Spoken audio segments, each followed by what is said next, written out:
Hey guys, thanks so much for being with me yesterday.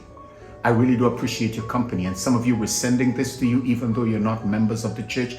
Come on, if you want us to stop, just send me a note. But if you want me to continue sending it to you, don't say anything. I'll just continue sending it to you. And please feel free to send it to your friends. Send a link to any person you think may need a word of encouragement on a daily basis.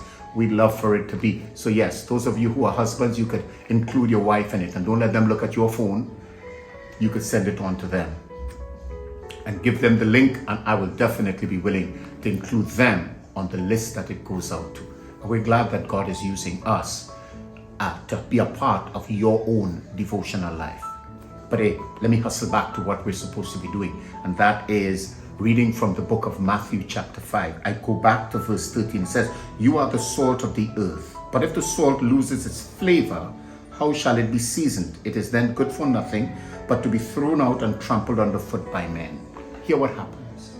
You are the salt of the earth. And yesterday we spoke a lot about it being purposeful, intentional, commitment, honesty. Yeah, you are the salt. You preserve, you add flavor. But by your lifestyle, you may indeed and in fact dislodge your ability to manage the saltiness. And what happens with that is that without your saltiness, you can no longer flavor. You know, sometimes they make jokes in the office, and instead of you standing up and making a statement that that's not right, or it's not proper, it's not good, you laugh with them. You're losing your saltiness.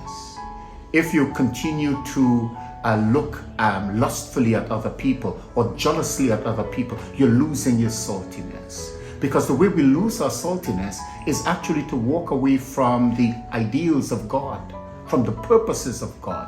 We lose our saltiness, we lose the edge. So we're no longer preserving, we're part of the rotting. We're no longer adding flavor, we're blending out and blanding out. And so we become part of our system that we oppose. And I know sometimes it's hard to make the stand, but you are the salt of the earth. If you lose that, if you lose your saltiness, then the Bible says you're really good for nothing. You're just to be thrown out, and so that people will walk all over you. Some of you have already been walked all over. You know what it is to feel trampled by the concerns and by the concerns of men. And hear what? None of that. You are the salt of the earth. If you are, then you make a stand for God. And in that, you retain your saltiness. And again, you represent God. So today, we're not going down the negative. We're standing firm. We are the salt of the earth. You and I, we are the salt of the earth. Come on. I want you to think it, say it with me. You and I, we are the salt of the earth.